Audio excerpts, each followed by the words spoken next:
দেগঙ্গার দোগাছিয়ায় garments হাবে তৃণমূলের নাম ভাঙিয়ে লক্ষ লক্ষ টাকা চদার জুলুম একদল দুষ্কৃতের। না দিলে কারখানা বন্ধের হুমকিও দেওয়া হয়। মারধর করা হয় কারখানার ম্যানেজার এবং শ্রমিকদের। এই ঘটনায় দেগঙ্গা থানায় লিখিত অভিযোগ দায়ের করা হলেও পুলিশের তরফে এখনো কোনো ব্যবস্থা নেওয়া হয়নি বলেই অভিযোগ। এখানে মানুষ খুবই আতঙ্কের মধ্যে আছে। মহিলারা যারা আছে তারা খুবই আতঙ্কের মধ্যে আছে। অনেকে আজকে কাজে আসেনি। ফ্যাক্টরি দেখুন আপনি পুরো ফাঁকা আছে। অনেক মহিলারা আতঙ্কের মধ্যে আছে, যার ফলে কেউ কাজে আসতে চাইছে। আমরা চাইছি সঠিক বিচার হোক। যারা এই কাজটা করেছে, যারা চাঁদা নিয়ে ঝামেলা করছিল, ঘরে ঢুকে আমাকে মারধর করেছে, ম্যানেজারকে মারধর করেছে, উল্টো পাল্টা গালিগালাজ দিচ্ছিল, আমরা চাই যে দোষীদের শাস্তি হোক। প্রসঙ্গত 28শে মার্চ অর্থাৎ শুক্রবার দোগাছিয়া এলাকায় ওই গার্মেন্টস হাবে ঈদের আগে শেষ মুহূর্তের কাজ চলছিল। কারখানায় প্রায় 300 জন শ্রমিক কাজ করেন। ব্যস্ত সময় কারখানার ভিতর ঢুকে একদল দুষ্কৃতী তৃণমূল কংগ্রেসের নাম করে 2 লক্ষ টাকা চদার দাবি করে। টাকা দিতে অস্বীকার করলে প্রথমে কারখানার ম্যানেজার মাসুদ আহমেদকে অশ্রাব্য ভাষায় গালিগালাজ, এমনকি কারখানার শ্রমিকদের উপর চড়াও হয় দুষ্কৃতীরা। শনিবার দিন কমপ্লেন করেছিলাম পুলিশে। এখন কি পরিস্থিতি? এখন পরিস্থিতি, পুলিশ তো কোনো স্টেপ নেয়নি এখন পর্যন্ত, কাউকে গ্রেপ্তারও করেনি বা কোনো কিছু হয়নি। ইতিমধ্যে ওরা গত আগের রাত্রে মানে রবিবার দিন রাত্রে এসে ওরা আবার এই গেটের পাশে দাঁড়িয়ে বিভিন্ন রকম কটূক্তি করে গেছে। আমাদের নামে কমপ্লেন করব, দেখে নেব কি করে ব্যবসা করে। গার্মেন্টস হাবের কর্ণধার আহমেদ আলী মোল্লাকেও হেনস্থা করা হয় বলে অভিযোগ। বেশ কিছু টাকা হাতিয়ে নেওয়ার অভিযোগও ওঠে। গার্মেন্টস হাবের সিসিটিভি ফুটেজেও ধরা পড়ে দুষ্কৃতী দৌরাত্মের ছবিতে। দেগঙ্গা থানায় ঘটনার বিবরণ সম্পর্কে জানিয়ে লিখিত অভিযোগ দায়ের করা হয় কারখানার মালিকের তরফে। তবে ঘটনার 7 দিন অতিবাহিত হলেও পুলিশের তরফে কোনো ব্যবস্থা নেওয়া হয়নি বলেই অভিযোগ।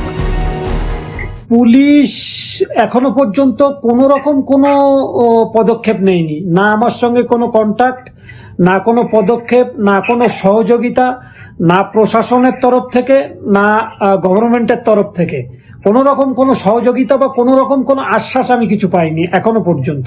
প্রশাসন তরফ থেকে সহযোগিতা না পাওয়ার কারণে আমি কারখানা বন্ধ করে দেওয়ার সিদ্ধান্ত নিয়েছি।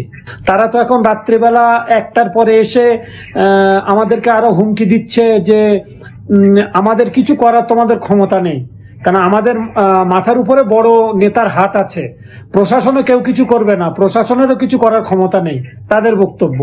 তো আমি এই অনিশ্চয়তার মধ্যে কিভাবে ফ্যাক্টরি চালাবো? ওরা তো বলছে যে আমরা কমিটির লোকজন, কোর কমিটির লোকজন, ওর মধ্যে আমাদের যে নেতার হাত আছে, প্রশাসনও কিছু বলবে না। তোমরা প্রশাসনের কাছে জানাও, প্রশাসন কি করে দেখে। অভিযোগ, মধ্যরাতে কারখানার গেটের বাইরে দুষ্কৃতীদের তরফে ফের হুমকি দেওয়া হয়। ফলে আতঙ্কে কারখানায় মহিলা শ্রমিকদের উপস্থিতির সংখ্যাও কার্যত নেই বললেই চলে। এমতাবস্থায় কারখানা বন্ধের সিদ্ধান্ত কারখানার মালিক আহমেদ আলী মোল্লার। সে বললো ম্যানেজার কোথায়? আমি বললাম ম্যানেজার ঘরে আছে, আপনারা বসুন। খুব বাজে ভাষায় গালাগালি করলো, আমাকে ধাক্কাধুক্কি দিয়ে। আমি বললাম দাঁড়ান, এই ম্যানেজার কাছে আমাদের নিয়ম আছে, আমরা চাকরি করি, আমরা আগে খবর দিই, তারপর আমরা বলছি।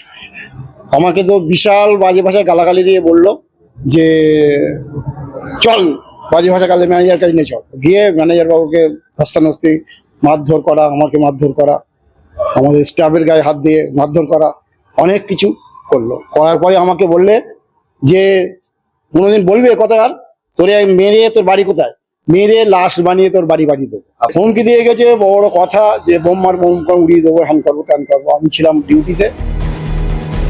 কারখানা বন্ধ হলে চাকরি খোয়াবেন হাজার হাজার মানুষেরা।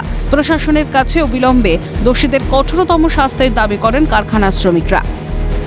হ্যাঁ, আমরা তো এখন আতঙ্কের ভিতরে আছি। এখন ফ্যাক্টরি আমরা এখন লেবার শ্রেণীর মানুষ, আমরা তো কাজ হারাবো। এখানে প্রায় 250-300 জন কাজ করে। আজকে দেখেন পুরো ফ্যাক্টরি ফাঁকা। কাজের জন্য আমরা তো কাজ না করলে খাবো কি? আমাদের তো মেন তো কাজের দরকার। এই ফ্যাক্টরিটা যদি এখানে বন্ধ হয়ে যায় বা অন্য জায়গায় ট্রান্সফার হয়ে যায়, তা আমাদের তো ব্যাপক সমস্যা হবে। আর এখানে স্থানীয় কিছু ওই গুন্ডাদের জন্য আমাদের সমস্যাটা হচ্ছে। ম্যাক্সিমাম তো সব শাসক দলেরই লোক এখানে। এই ঘটনার তীব্র নিন্দা বিজেপির।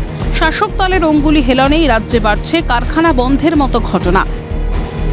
একটা ব্যবসা চালাতে যে যদি হুমকির মুখে পড়তে হয় এবং তোলাবাজদের দাবি মতো বেঁধে দেওয়া সময়ের মধ্যে টাকা দিতে হুঁশিয়ারি দিতে হয়, না হলে মারধর দেওয়া হবে। বিভিন্ন জায়গায় দেখা গেছে যে ব্যবসায়ীদের কাছে এরকম টাকা তোলাবাজি করছে তৃণমূলের আশ্রিত দুষ্কৃতীরা, সে টাকা না দিলে তাদের বন্দুকের নলের সামনে দাঁড়াতে হচ্ছে এবং গুলি খেতে হচ্ছে। সেই ভয়ে, সেই আতঙ্কে নিজের প্রাণ বাঁচানোর জন্য তারা ব্যবসা যে তুলে নিয়ে যাওয়ার ভাবনা চিন্তা ভাবছে, এটা অন্যায় কিছু নয় এবং এটা মানে কোনো ভুল কিছু নয়।